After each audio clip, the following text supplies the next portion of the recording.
தனம் தரும் கல்வி தரும் ஒரு நாளும் தளர்வறியா மனம் தரும் தெய்வ வடிவும் தரும் நெஞ்சில் பஞ்சமில்லா இனம் தரும் நல்லனையெல்லாம் தரும் அன்பர் என்பவர்க்கே கனம் தரும் பூங்குழலாள் அபிராமிகளை கண்களே. ஓம் நமச்சிவாய. மேன்மைகள் சைவநீதி விளங்குக உலகமெல்லாம். நோயற்ற வாழ்வே குறைவற்ற செல்வம். அந்த நோய் நொடி இல்லாத வாழ்வை இந்த உலக மக்கள் எல்லோரும் வாழ வேண்டும் என்று கலியுகத்தின் காந்தமலை ஜோதியாகிய சபரிமலை சுவாமி ஐயப்பனுடைய திருவடிகளை சிறந்தாழ்த்தி டான் தமிழொலி ஓம் தொலைக்காட்சி நேயர்கள் அனைவருக்கும் சர்வதேச இந்து மத குறிப்பீடம் அகில இலங்கை சபரிமலை ஸ்ரீ சாஸ்தா பீடத்தின் சார்பில் இனிய வணக்கங்களும் நல்லாசிகளும். என்றும் மங்களகரமான குரோதி வருஷம் ஆனி மாதம் 2ஆம் நாள். நேற்றைய தினம் ஆனி மாத பிறப்பு. இன்று ஆனி 2வது நாள் 16/6/2024 ஞாயிற்றுக்கிழமை. இன்று மலர்ந்திருக்கின்ற இன்றைய பொழுதும் நம் எல்லோருடைய வாழ்விலும் எல்லா விதமான சிறப்புகளும் வெற்றிகளும் கிடைக்க இறையருளும் குருவருளும் பூர்ணமாக நிறைய வேண்டும் என்று பிரார்த்தித்து இன்று பானுவாரம் என்கின்ற ஞாயிற்றுக்கிழமை சூரிய பகவானுடைய வழிபாடு செய்வதற்கு ஒரு சிறந்த நாள். அதிகாலையிலே பிரத்யக்ஷ தெய்வமாகிய சூரியனை நாம் வழிபாடு செய்கின்ற பொழுதும் நரம்பு மண்டலங்களுக்கு நல்ல வலுவை தரக்கூடியது.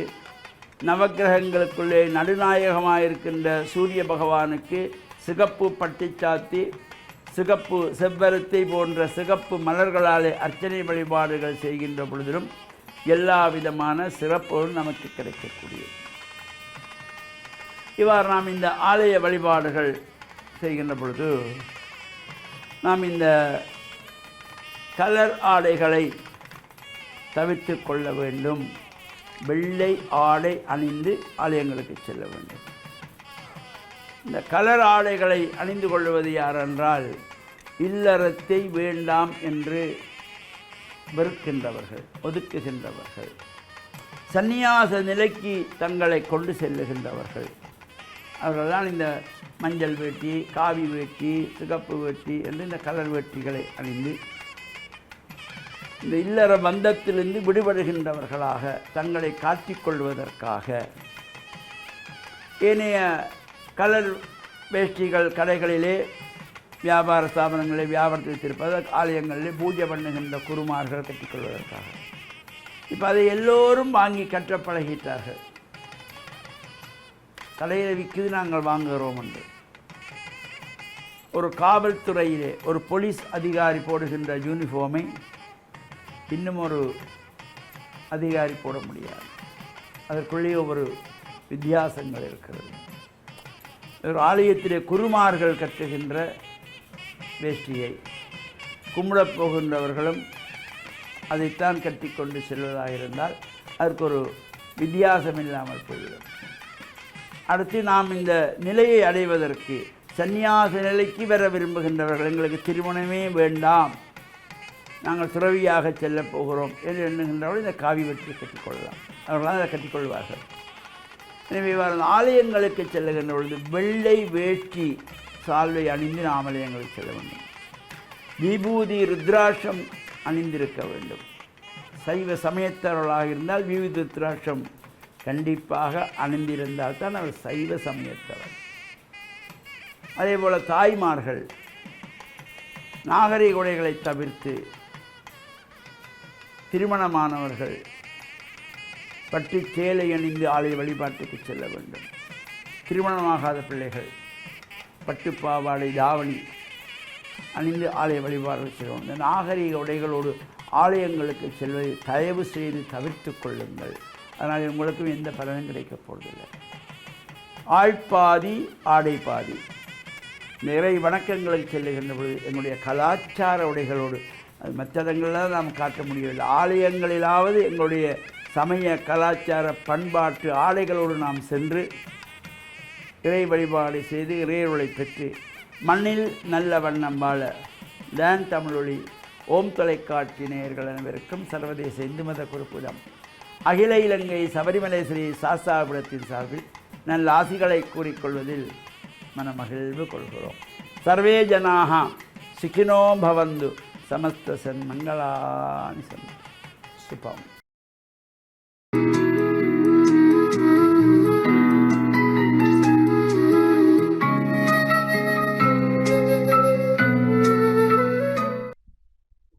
இறையேசுவில் என் அன்பு நெஞ்சங்களே, கிறிஸ்தவ நற்சிந்தனை வேளையில் உங்களை சந்திப்பதிலே பெரும் மகிழ்வு கொள்கின்றேன். கெட்ட கனி தரும் நல்ல மரமும் இல்லை, நல்ல கனி தரும் கெட்ட மரமும் இல்லை என்று இயேசு அழகாக போதிக்கின்றார்.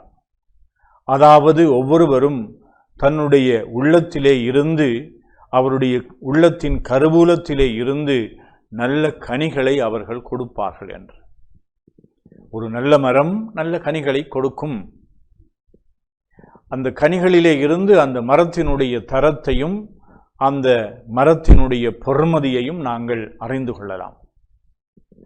நாங்கள் இயல்பாக எங்களுடைய குறைபாடுகளை மறைத்து கொள்வதும் அல்லது எங்களுடைய உள்ளத்தின் ஆழத்திலே இருக்கின்ற தீய எண்ணங்களின் விளைவாக நாங்கள் யார் என்று எங்களுடைய பேச்சும் எங்களுடைய நடத்தையும் எங்களுடைய கலந்துரையாடல்களும் உரையாடல்களும் எடுத்து காட்டும். எப்பொழுதும் நாங்கள் எங்களை மூடி மறைக்கின்றவர்களாக முகமூடிகளை போட்டுக்கொண்டு செல்ல முடியாது. ஆனால் இங்கு இயேசு சொல்லுகின்றார், முட்புதரிலே இருந்து அத்தி பழம் பறிக்க முடியாது, அல்லது முட்புதரிலே இருந்து நாங்கள் திராட்சை பழம் பறிக்க முடியாது என்று. அதாவது இயேசு எதை குறிப்பிடுகின்றார் என்றால், எங்களுடைய வாழ்விலே இருந்துதான் எங்களுடைய பணி, எங்களுடைய உறவாடல்கள், எங்களுடைய பேச்சுக்கள் எல்லாம் வழிந்து ஓட வேண்டும் என்று. உள்ளத்தின் நிறைவிலே தான் வாய் பேசுகின்றது என்று சொல்லுவார்கள். அதனால் எங்களுடைய உள்ளத்திலே நாங்கள் நல்லவற்றை சிந்திப்பதற்கும் எங்களுடைய உள்ளத்திலே நாங்கள் நன்மையானவற்றை தேடுகின்றவர்களாகவும் இருக்க வேண்டும். ஏன் எங்களுடைய உள்ளம் கரை படிந்து போகின்றது என்று சொன்னால், நாங்கள் எங்களுடைய வாழ்வை நாங்கள் ஆய்ந்து பார்த்து நல்லவர்களாக இருக்க வேண்டுமென்ற நல்ல எண்ணம் முதலில் கொள்ள வேண்டும். எங்களுடைய வாழ்க்கையிலே நாங்கள் திருப்தி இல்லாமல் இருக்கின்ற பொழுது, அல்லது எங்களுடைய வாழ்க்கையின் தோல்விகளை எங்களால் பொறுக்க முடியாமல் இருக்கின்ற பொழுது, எங்களுடைய வாழ்விலே எங்களுக்கு இல்லாமைகளை நாங்கள் ஏற்றுக்கொள்ள முடியாமல் இருக்கின்ற பொழுது, அடுத்தவர்களை அவர்களை நாங்கள் எப்பொழுதும் எதிர்மறையாக பார்ப்போம். அதனால் எங்களிடையே இருக்கின்ற வறுமையை நாங்கள் அடுத்தவர்களிலே துணித்து அவர்களுக்கு நாங்கள் தீமை செய்ய வேண்டும் என்று நினைப்போம். தூய உள்ளத்தினர் பேறு பெற்றோர், ஏனெனில் அவர்கள் கடவுளை காண்பார்கள் என்று சொல்லுகின்றார்கள். உள்ள தூய்மையில் தான் இறைவனுடைய தரிசனம் எங்களுக்கு கிடைக்கும். நாங்கள் எங்களுடைய செயல்களிலே செய்கின்ற பாவங்களிலும் பார்க்க, எங்களுடைய உள்ளத்தின் ஆழத்திலே எங்களுடைய நினைவினாலே ஏராளமான பாவங்களை செய்கின்றோம். எங்களுடைய நினைவுகள் தூய்மையாக இல்லை. ஏனென்றால் எங்களுடைய அந்த எங்களை நாங்களாக ஏற்றுக்கொள்ள மறுக்கின்ற பொழுது எங்களுடைய ஆற்றல்களை கண்டு நாங்கள் மகிழ்வோம். அவற்றை வளர்க்க வேண்டும் என்று நாங்கள் முயற்சி செய்வோம். எங்களை மற்றவர்களோடு ஒப்பிட்டு நாங்கள் தாழ்ந்தவர்களாக இருக்கின்ற பொழுது எங்களுக்கு அவர்கள் எப்பொழுதும் ஒரு அச்சுறுத்தலாக மாறுகின்றார்கள். அதனாலே நாங்கள் அவர்களுக்கு தீமை செய்ய வேண்டும் என்று விரும்புகின்றோம். தீமை செய்வதனாலே தன்வினை தன்னை சுடும் என்று சொல்லுவார்கள். அடுத்தவர்களுக்கு நாங்கள் தீங்கு நினைக்கின்ற பொழுதும், அடுத்தவர்களுக்கு தீமை செய்கின்ற பொழுதும் எங்களுடைய மனங்கள் பாவத்திலே மூழ்கி போகின்றன. அசுத்தமடைகின்றன. எங்களுடைய சிந்தனைகளும் எங்களுடைய சொல்லும் அசுத்தமடைகின்றன. எனவே இறைவன் நாங்கள் ஒவ்வொருவரும் நல்ல கனிகளை கொடுக்கின்ற நல்ல மரங்களைப் போல இருக்க வேண்டும். நாங்கள் மனிதர்கள் மரங்களாக மாற வேண்டும் என்றல்ல, நல்ல கனிகளை கொடுக்கின்ற அந்த நல்ல மரங்கள் என்று சொல்லுகின்ற பொழுது எங்களுடைய வாழ்வு எப்பொழுதும் நாங்கள் வாழுகின்ற சூழலிலே எப்பொழுதுமே நன்மை செய்கின்றவர்களாக நாங்கள் திகழ வேண்டும். இறைவன் எப்பொழுதும் நன்மை செய்கின்றவர். இறைவனுடைய சாயலாக நாங்கள் படைக்கப்பட்டிருக்கின்றோம் என்ற அந்த அழகான விவிலிய வாக்கு, நாங்கள் ஒவ்வொருவரும் அந்த இறைவனுடைய சாயலை, இயல்புகளை எங்களுடைய உள்ளத்திலே கொண்டிருக்கின்றோம். அப்படித்தான் இறைவன் எங்களை படைத்திருக்கின்றார். தீயவர்களாக எங்களை இறைவன் ஒரு நாளும் படைக்கவில்லை, படைக்கவும் முடியாது. இறைவன் தீமையை செய்ய முடியாது. அவ்வாறு இறைவன் எங்களை நன்மைத்தனத்திலே படைத்திருக்கின்றார், எங்களை ஆசீர்வதித்திருக்கின்றார். எப்படியெல்லாம் இறைவன் எங்களை ஆசீர்வதித்திருக்கின்றார் என்பதை நாங்கள் உணர்ந்து கொள்ளுகின்ற பொழுது அந்த ஆசீர்வாதங்களை நாங்கள் மற்றவர்களோடு பகிர்ந்து கொள்வோம். இந்த உலகத்திலே நாங்கள் நன்மைகளை விதைக்கின்ற நல்ல மனிதர்களாக திகழ இந்த நாளிலே சிறப்பான முறையிலே இறைவனிடம் அருள் வேண்டுவோமாக. ஆமேன்.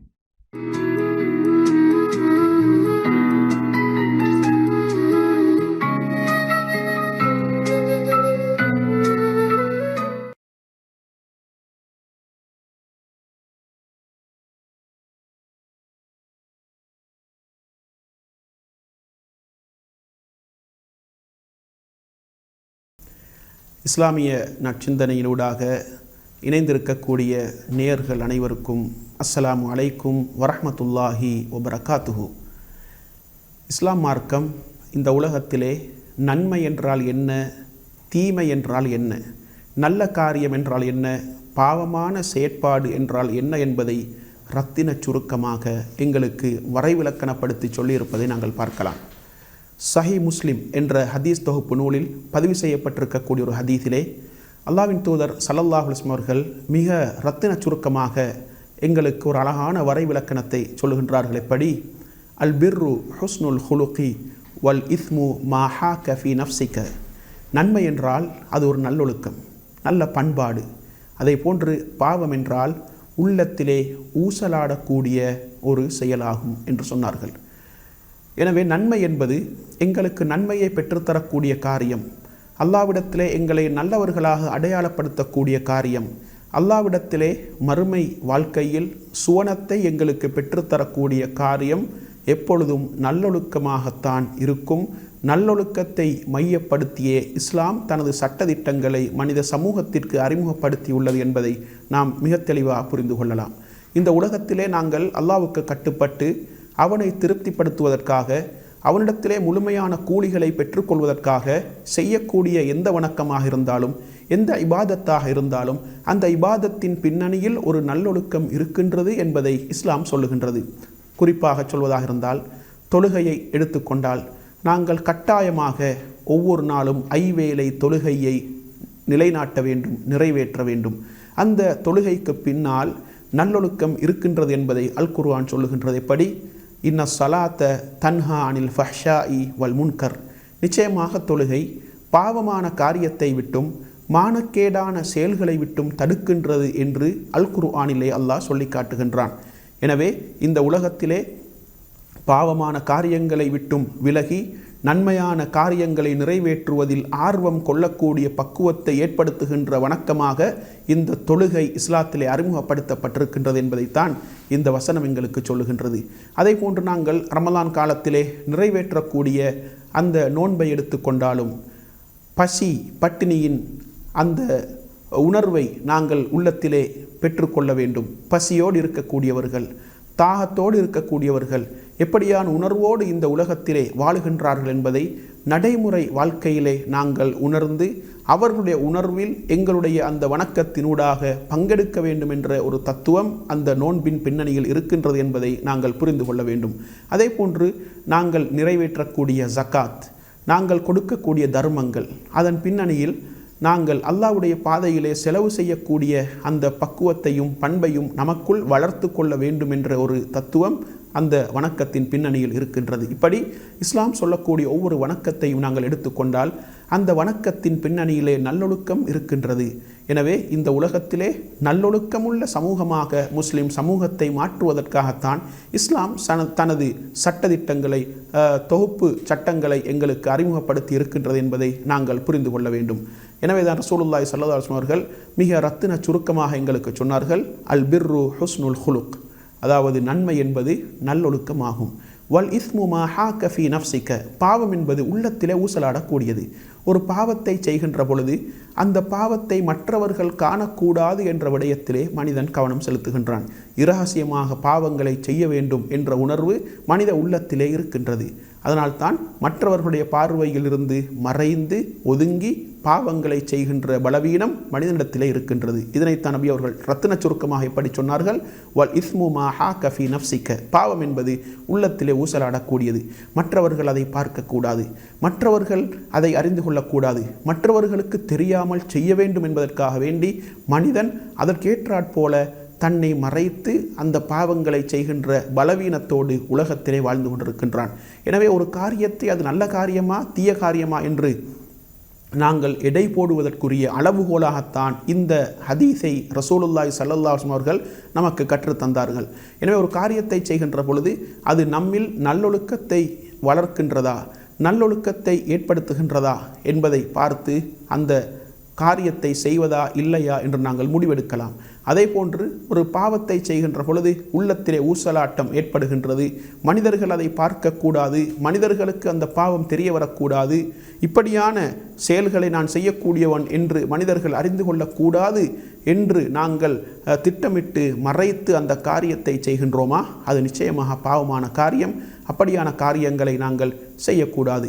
எனவே இஸ்லாத்திலே நல்ல காரியம் என்று எங்களுக்கு சொல்லப்பட்டிருக்கக்கூடிய காரியங்கள் அனைத்தும் நிச்சயமாக மறுமையில் சுவர்க்கம் என்ற இலக்கை நமக்கு பெற்றுத்தரக்கூடிய காரியங்கள். அதே போன்று பாவமான காரியங்கள், செய்யக்கூடாத செயல்கள் என்று இஸ்லாம் என்னென்ன காரியங்களை எங்களுக்கு அறிமுகப்படுத்தி இருக்கின்றதோ அந்த காரியங்களை செய்வதன் மூலம் எங்களுடைய மறுமை வாழ்க்கை, மரணமே அற்ற அந்த நீண்ட பயணம் நிச்சயமாக எங்களுக்கு அசௌகரியமானதாக இருக்கும். எனவே அப்படியான பாவமான காரியங்களை நாங்கள் செய்யக்கூடாது. உலகத்திலே வாழுகின்ற காலத்திலே எங்களுக்கு பல கஷ்டங்கள், பல இன்னல்கள், நெருக்கடிகள், பொருளாதார சிக்கல்கள் கூட ஏற்படலாம். அந்த நேரங்களிலெல்லாம் நல்லொழுக்கங்களை நாங்கள் விட்டு கொடுக்காமல் வணக்க வழிபாடுகளை நிறைவேற்றி அந்த இபாதத்துக்களின் ஊடாக அல்லாஹ்வை நெருங்கி நன்மையை அவனிடத்திலே பெற்று மறுமையில் சுவன இலக்கை அடைய வேண்டும். அதே போன்று பாவமான காரியங்களை நாங்கள் இந்த உலகத்தில் செய்து எங்களுடைய மறுமை வாழ்க்கையை நாங்கள் கலங்கப்படுத்தி கொள்ளக்கூடாது. பக்குவமாக இந்த உலகத்திலே வாழ்ந்து பக்குவமான முறையிலே மறுமை வாழ்க்கையில் சுவர்க்கத்தை அடைவதற்கு நாங்கள் முயற்சிக்க வேண்டும். அதே போன்று இந்த உலகத்திலே ஏனைய மனிதர்களோடு நாங்கள் நல்ல பண்பாடுகளோடு வாழ வேண்டும். அதே போன்று மிருகங்களோடு கூட நல்ல பண்பாடுகளை கடைபிடித்து நல்ல ஒழுக்கமாக நாங்கள் நடந்து கொள்ள வேண்டும் என்றெல்லாம் இஸ்லாம் எங்களுக்கு வழிகாட்டுகின்றது. ஜீவகாருண்யத்தை கூட இந்த மார்க்கம் எங்களுக்கு தெளிவாக கற்றுத்தருகின்றது. அந்த வகையில் இந்த உலகத்திலே நாங்கள் முஸ்லிம்களாக இருக்கலாம், முஸ்லிம் அல்லாதவர்களாக இருக்கலாம், எல்லோருடனும் நல்ல ஒழுக்கங்களை கடைபிடித்து நன்மையை பெற்றுக்கொள்ள வேண்டும். அதே போன்று பாவமான காரியங்கள், மனிதனுடைய உள்ளத்தை புண்படுத்துகின்ற, மிருகங்களை கூட புண்படுத்துகின்ற காரியங்களை செய்யாமல் நாங்கள் அந்த பாவமான காரியங்களை விட்டும் தவிர்ந்து நல்லொழுக்கங்களை கடைபிடித்து ஆன்மீக வாழ்க்கையில் பயணித்து மறுமையில் சுவர்க்கம் என்ற இலக்கை அடைவதற்கு அல்லாஹு தஆலா நம் அனைவருக்கும் துணை புரிவானாக. வ ஆகிரு தஅவானா அனில் ஹம்துலில்லாஹி